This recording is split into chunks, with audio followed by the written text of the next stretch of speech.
Hey everyone, and welcome back. Today we're going to be taking a deep dive into Iron Mountain's Q4 2024 earnings call. Yeah, their earnings. If you thought they were just about dusty boxes in a warehouse, Right. think again. Iron Mountain's actually a global leader in information management. They are. And get this, 95% of the Fortune 1000 trust them with their most valuable asset. Which is their data. Their data, yeah. It's fascinating how they've evolved from just, physical storage to this data management powerhouse. Mhm. They offer everything now, Yeah. from digital solutions and data centers to asset lifecycle management. They really do. And they're not just surviving. No. They're thriving. Absolutely. Their Q4 and full year results are impressive. Yeah, Record-breaking revenue, adjusted EBITDA, really across the board. AFFO. Clearly they're doing something right. For sure. Mhm. One of the things that really stands out to me is their customer-centric approach. Yeah. They actually got the top ranking for customer satisfaction according to the Wall Street Journal. Yeah. It makes you wonder, how do they keep so many clients happy? How? Right. In such a tough landscape. Yeah, so let's unpack this a bit. We know they're doing well financially, but what's the secret sauce? What's going on? Well, I think a big part of it is their diverse portfolio of solutions. Okay, So they've strategically expanded beyond just the physical storage, right. and they're tapping into these growing markets like data centers, Mm-hmm. asset lifecycle management, and this allows them to just cater to a wider range of customer needs, Okay. ride multiple waves of growth. It's like they've got all their bases covered. Yeah. But speaking of secrets, they mentioned this initiative called Project Matterhorn. Yeah. Do you have any insights on what that's all about and how it's maybe played into their success? Yeah, so from what we've gathered, Project Matterhorn is this strategic initiative they launched back in 2022. Okay. It's all about accelerating growth and fostering a customer-centric culture. Interesting. And it seems to be working really well because they're exceeding their own growth targets. Seeding their own target. Yeah. That's impressive. Yeah, I think it speaks to just how well they're executing on their strategy. So do you think this Matterhorn thing is like the main reason for their stellar performance this last year? I think it's definitely playing a significant role. Okay. They've really aligned their operations around customer needs and operational efficiency, Mm-hmm. and that's helped them not just attract new clients, but retain existing ones, Right. which is crucial. Yeah, absolutely. Happy customers tend to stick around. They do. But let's get down to brass tacks. Okay. What were the actual financial highlights from the call? Paint us a picture. All right, so for Q4, they reported $1.58 billion in revenue, Wow. which is an 11% increase year over year. Okay. Adjusted EBITDA soared to $605 million, Right. a 15% jump, and AFFO also saw a solid 12% rise to $368 million. Those are some serious numbers. Yeah, they are. But what's fueling this financial success? Is it all organic growth or are there other factors at play? It's a bit of both, actually. So their organic growth has been really impressive, especially in the storage and service segments. Uh-huh. But they've also been strategically acquiring companies Good. in the asset lifecycle management space. Got it. And that's definitely contributing to their bottom line. So it's a mix of maintaining their existing strengths Right. and expanding into new areas. Yeah, exactly. Smart move. But with all this talk about expansion, are they still managing to maintain profitability? Oh, absolutely. In fact, their adjusted EBITDA margin hit an all-time high of 38.3%. Wow. So this shows that they're not just chasing revenue, they're prioritizing smart, sustainable growth. That's reassuring to hear, especially in today's economic climate. But let's zoom in on their different business segments a little bit. Okay. Tell me, what's the story with their global RIM business, the one that deals with records and information management? All right. So Global RIM brought in $1.26 billion in revenue for Q4. Okay. And that was driven by strong organic storage rental growth and a surge in service revenue. Interesting. So they're seeing growth across both their traditional storage business Yes, and the newer service offerings. that's right. What do you think's driving that growth in the global RIM segment? Is it just demand or is there more to the story? Well, their strategic focus on revenue management's definitely a factor, Okay. but they're also seeing consistent volume growth. Good. Plus, their digital solutions Mm-hmm. now represent a significant chunk of their service revenue. Got it. And those are performing really well. It sounds like their digital transformation is really paying off in that segment. It seems to be. But what about their data center business? How's that side of things performing? Their data center business is booming. Okay. They recorded $170 million in revenue for Q4, Right. which is a 24% increase year over year. Wow. 24%. Now, that's what I call significant growth. Hmm.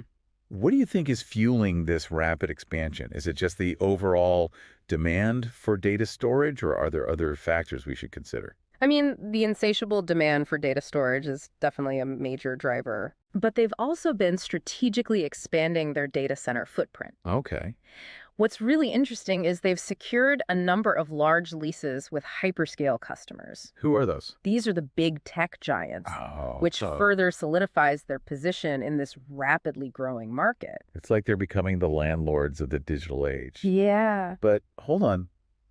I remember they actually walked away from a large deal in Q4. Oh, yeah. Can you shed some light on that decision? Yeah. So they decided to pass on this significant deal Okay. because the pricing didn't align with their return expectations. Oh, interesting. This speaks volumes about their commitment to financial discipline Okay. and their confidence in the strength of their pipeline. So they're not just chasing any deal that comes their way. Exactly. They're being selective and prioritizing profitability over short-term gains. I think that's a really good sign of a company thinking long-term. Absolutely. And their long-term outlook for the data center business remains incredibly optimistic. So what's next? Well, they're projecting another year of robust leasing activity in 2025, Okay. with a target of 125 megawatts, which is a 25% increase from last year. Those are some ambitious projections. It seems like they're not just riding the wave of data storage growth, they're actively shaping the industry. Yeah. Now let's shift our focus to their asset lifecycle management business. Hmm. How's that segment shaping up? So ALM is experiencing phenomenal growth. Okay. They reported $112 million in revenue for Q4, All right. a remarkable 118% increase year over year. 118%. That's not just growth, that's an explosion. What on earth is fueling this incredible performance? Is it all organic, or are there other elements contributing to this massive jump? It's a combination of factors. So organic expansion within their enterprise business is definitely playing a role. Okay. But their recent acquisitions of WiseTech and APCD have propelled this segment to new heights. Interesting. Also worth noting, they're seeing improved profitability in this area, Okay. partly thanks to synergies realized from their earlier acquisition of Regency Technologies. So their strategic acquisitions are paying off not just in terms of revenue, Right. but also in boosting their overall profitability. Yeah. Seems like they're playing a very clever game of chess, carefully selecting acquisitions that complement their existing strengths Uh-huh. and open up new avenues for growth. Absolutely. And they're not resting on their laurels. They've already secured some impressive enterprise ALM deals in the first quarter of 2025, That's right. which suggests this growth trajectory is likely to continue. It does. That's encouraging news. But let's talk about their capital allocation strategy. Yeah. How are they balancing investments in future growth with rewards for their shareholders? Yeah, it's a delicate balancing act. Right. They've been investing heavily in growth initiatives throughout 2024, Okay. with capital expenditures exceeding $700 million in Q4 alone. Wow. So they're not afraid to put their money where their mouth is when it comes to growth. Exactly. But how exactly are they rewarding their shareholders? Well, they recently announced a 10% increase in their quarterly dividend, marking their third consecutive year of dividend growth. Wow. So this move clearly signals their commitment to sharing their success with investors Okay. and creating long-term value.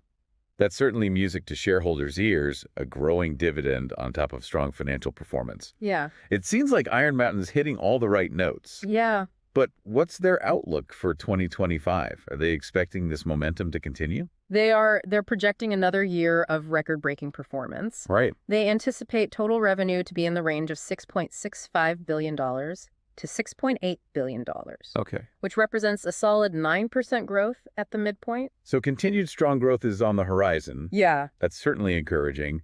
But what about their profitability? Are they expecting to maintain those impressive margins? So for adjusted EBITDA, they're projecting a range of $2.475 billion to $2.525 billion, Right. representing a healthy 12% increase at the midpoint. Okay.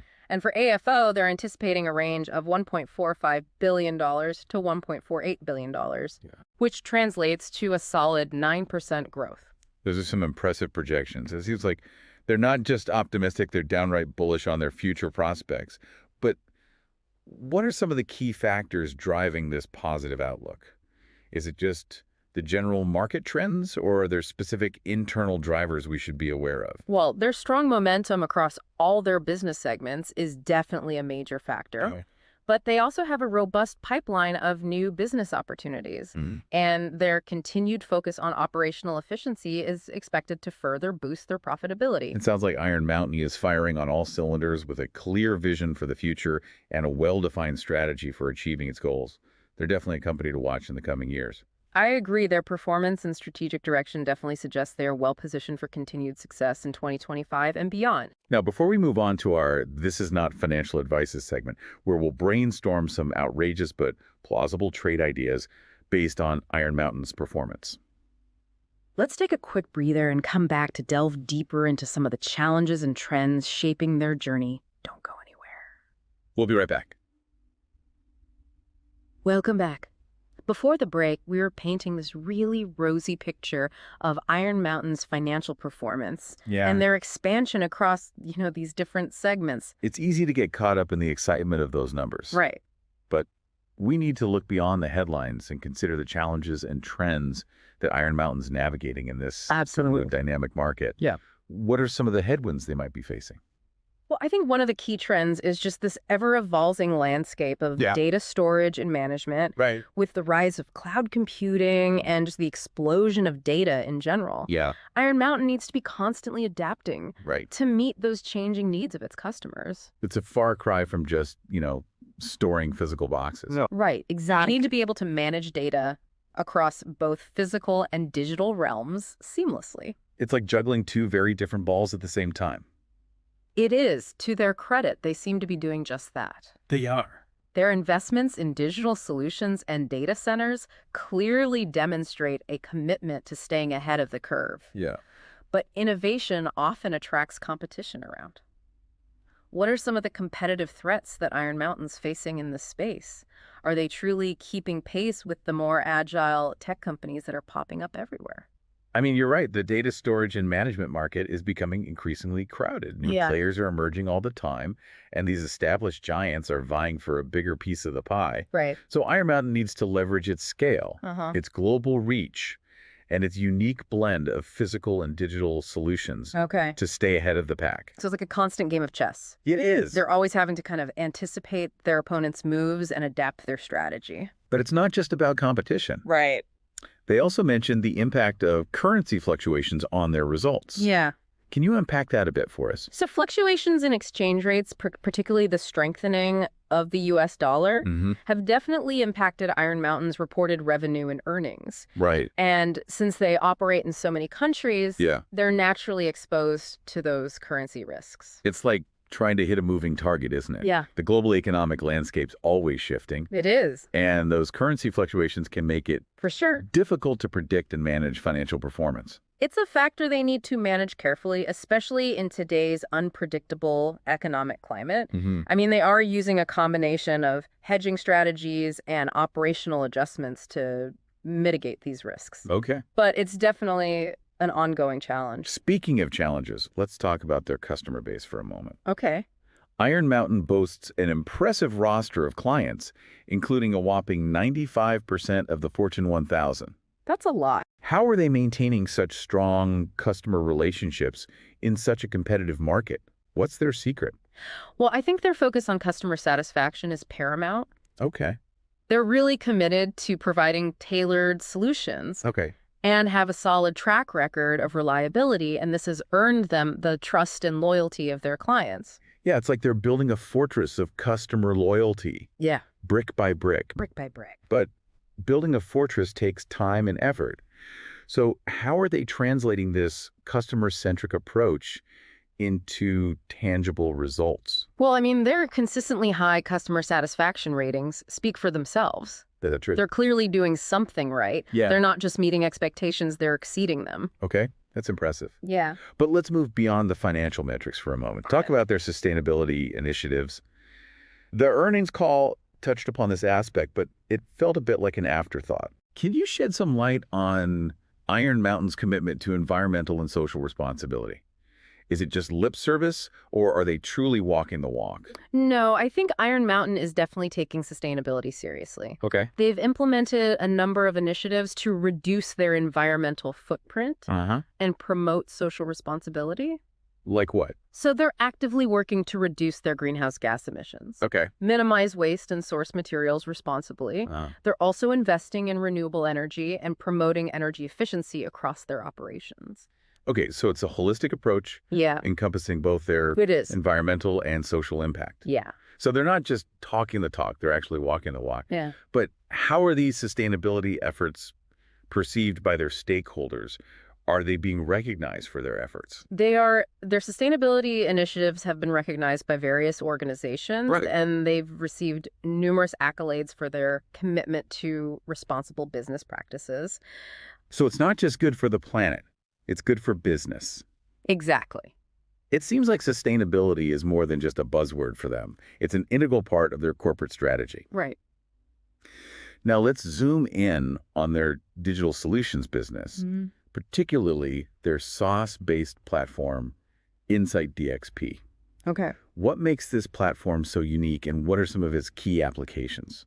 So Insight DXP is this cloud-based platform Yep. that allows customers to manage their physical and digital information seamlessly. Okay. It provides a single unified view of all of their data, regardless of where it resides, Mhm. whether it's, physical documents in a storage facility or digital files in the cloud. It's like having a master key to unlock all their data treasures. It is. But what are the real-world applications of this platform? Give us some examples of how it's being used. So it's incredibly versatile. Organizations are using it for a wide range of purposes, including records management, Okay. compliance, legal discovery, and digital transformation initiatives. For example, they secured a multi-year deal with a global financial services customer Okay. who's using Insight DXP to automate metadata extraction, Uh-huh. streamline exception processing, and enhance their operational efficiency. So it's not just about storing data, it's about making that data work harder for them. Yeah. Helping organizations improve their efficiency and reduce costs. Yeah. That's impressive. Yeah, and they also highlighted a win with a government department in Australia Okay. that's using Insight DXP to improve processes related to records management and data retrieval. Wow.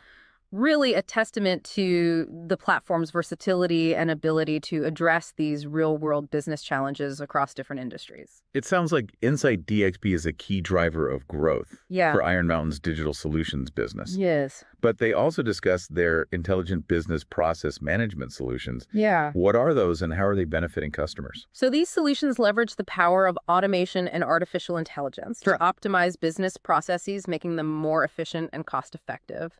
So it's about leveraging technology to streamline operations and boost productivity. Exactly. But how is this translating into real-world wins for Iron Mountain? So they mentioned securing their first significant asset lifecycle management contract in Canada. Oh, wow. They're providing ALM services, including laptop sanitization and end-user redeployment to a large North American insurance company. Got it.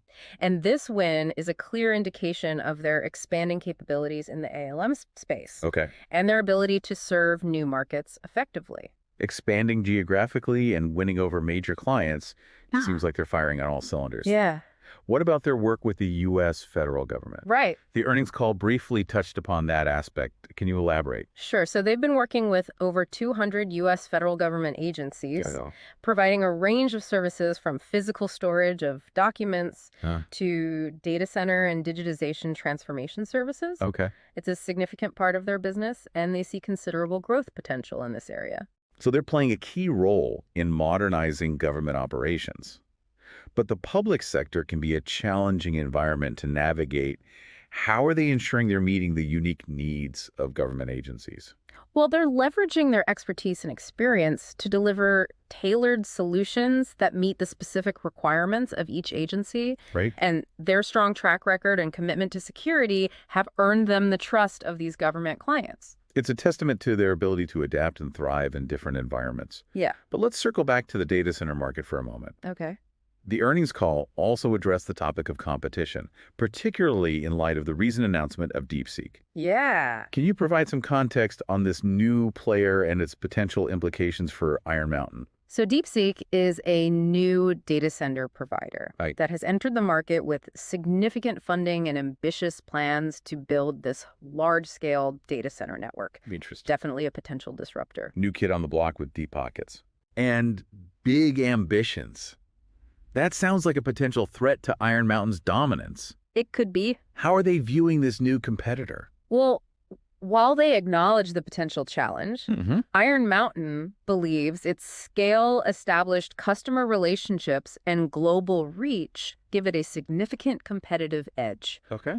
They're not intimidated. So they're not backing down from the fight. No. But it's not just about fending off competition, is it? No. They also emphasize the importance of maintaining pricing discipline Right. in the data center market. Why is that so crucial? So the data center market is extremely capital intensive. Right. Providers need to secure contracts that generate attractive returns on their investments. Okay. So maintaining pricing discipline ensures they're not undercutting their profitability in the pursuit of growth. It's a delicate balancing act between winning new business It is. and ensuring that growth is profitable and sustainable. But how are they approaching this balancing act? Are they taking any specific steps to maintain pricing discipline? Well, they're being selective about the projects they take on, focusing on those that align with their financial goals Right. and long-term strategy. So they're not just chasing every deal that comes their way. Exactly. It's like they're playing a game of poker, Yeah, carefully choosing their battles and folding when the odds are in their favor. right. Now, they also discuss their efforts to improve efficiency in their data center construction process. What initiatives are they undertaking in that area? Is it all about cutting costs, or is there more to it? Well, it's about optimizing their operations Yeah. and maximizing returns.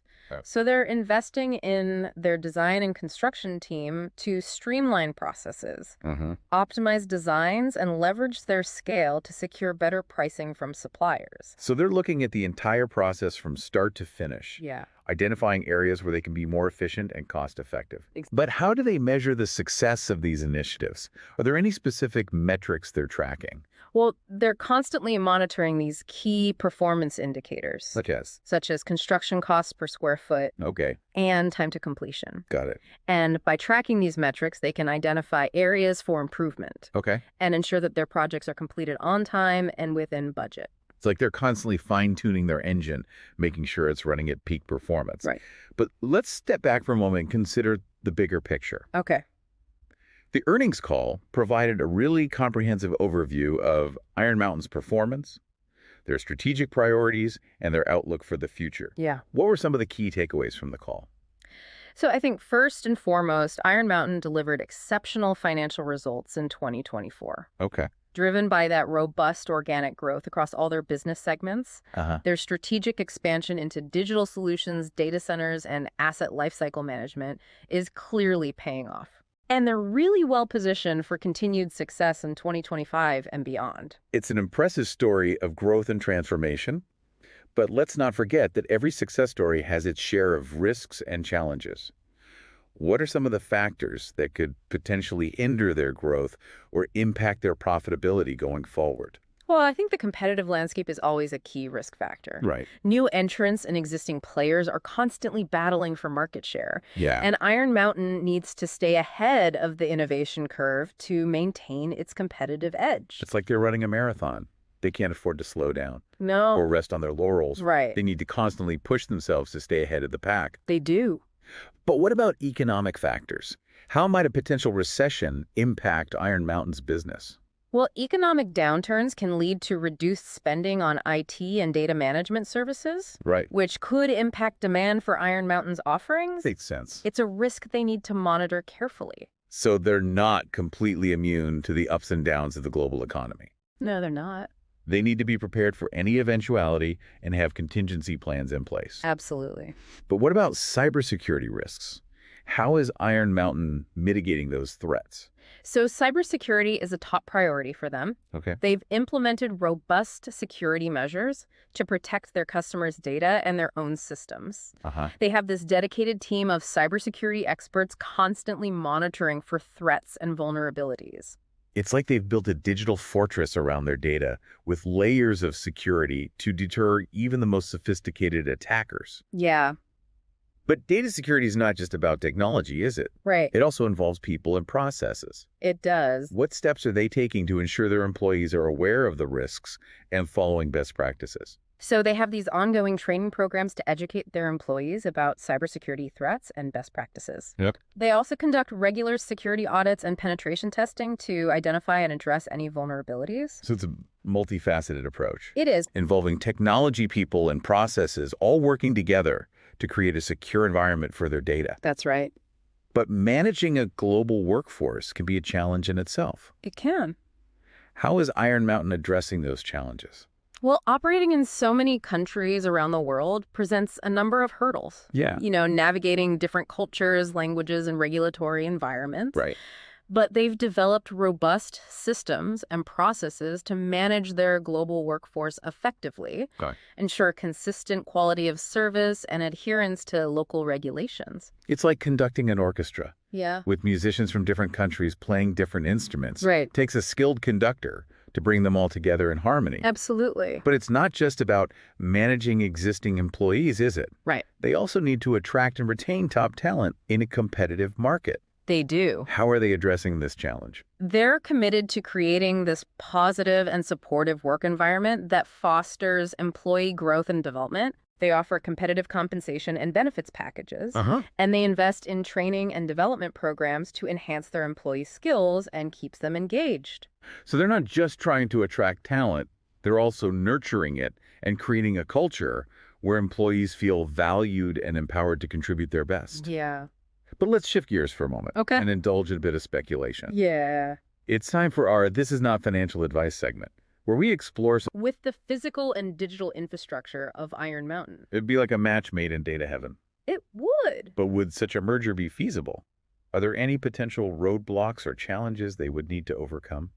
I mean, there would definitely be regulatory hurdles to clear Right. and potential cultural differences to navigate. Yeah. But the strategic advantages of such a combination are undeniable. What would those be? I mean, it would create a one-stop shop for all data management needs, Okay. from physical storage to cloud-based That's solutions. certainly a tantalizing prospect. Yeah. But let's not get ahead of ourselves. For now, it's just a thought experiment, a glimpse into a possible future. Yeah, But who knows, maybe one day this outrageous idea will become a reality. it could. Now, before we wrap things up, let's take a moment to revisit some of the key insights we've gleaned from this deep dive into Iron Mountain's Q4 2024 earnings call. All right. Welcome back, Data Explorers. We've journeyed through Iron Mountain's impressive financials. We've dissected their strategic moves and even conjured up some wild what-if scenarios. It's been quite the adventure. But before we hang up our data mining gear, Right. I think it's crucial to zoom out and consider the bigger picture. Yeah. What does Iron Mountain's success story tell us about the future of data storage and management in this increasingly digital world? Yeah, it's a great question. It's not just about storing data anymore. Yeah. It's about managing it securely, efficiently, and in a way that unlocks its full potential. Right. It's like transforming raw data into a valuable resource, Exactly. like refining crude oil into gasoline. Precisely. And Iron Mountain is at the forefront of this evolution. They're not just adapting to the changing landscape, they're actively shipping it. Yeah. Their investments in digital solutions, data centers, and asset lifecycle management are clear indicators of where the industry is heading. What's fascinating to me is how they're bridging the gap between the physical and digital worlds. Right. They're not abandoning their legacy business. Yeah. Instead, they're integrating it with their newer offerings to create this truly comprehensive solution. Yeah. It's like they're weaving together a tapestry of data management, I like that analogy. combining traditional threads with modern fiber. Yeah, it's a testament to their ability to innovate Right. while also leveraging their existing strengths. This hybrid approach is likely to become even more crucial as the lines between physical and digital data continue to blur. So what does this all mean for businesses and individuals? Right. Are we all going to need a data management PhD to navigate this complex world? Well, it certainly highlights the growing importance of data management expertise. Okay. It's no longer something that I think organizations can just handle in-house. Right. They need partners like Iron Mountain who have the experience, the infrastructure, and the global reach to manage their data. effectively. So it's like finding a trusted guide to navigate the wilderness of data. Exactly. Someone who can help us make sense of it all, Right. ensure we're using it to our advantage. And for individuals, it underscores the increasing importance of data privacy and security. We're generating more data than ever before, Right. and it's essential to have these trusted partners who can help us protect our sensitive information. It's like building a safe haven for our data, Yes, protecting it from the storms of cyber attacks and data breaches. absolutely. Speaking of responsibility, Iron Mountain's commitment to sustainability is also worth noting. Yeah. It's not just about financial performance anymore. It's about responsible business practices that benefit both the environment and society. Exactly. Iron Mountain's demonstrating that sustainability and profitability can go hand in hand. They're proving that you can do well by doing good. It's a message that's resonating with investors and customers alike. Yeah. People are increasingly conscious of the impact businesses have on the world, and they want to support companies that are taking steps to make a positive difference. I think that's a really important point. It's no longer just about the bottom line. It's about the triple bottom line. The triple bottom line. People, planet, and profit. Well said. So as we wrap up this deep dive, what's the one key takeaway you want listeners to remember about Iron Mountain? I think the key takeaway is that Iron Mountain is more than just a storage company. Okay. They're a vital player in the data ecosystem, helping businesses and individuals navigate this increasingly complex world of data management. They're not just guardians of data. Right. They're architects of its future. And with their strategic vision, their commitment to innovation, and their customer-centric approach, they're well-positioned for continued success in the years to come. Couldn't agree more. They're a company that's constantly pushing the boundaries, exploring new possibilities, and redefining what it means to be a leader in the data management space. For sure? They're definitely a company worth watching. Absolutely. That's it for our deep dive into Iron Mountain's Q4 2024 earnings call. It's been a pleasure. Remember, this is not financial advice, and we encourage you to do your own research. Thanks for joining us on this data-driven journey. Until next time, stay curious and keep exploring the ever-evolving world of data.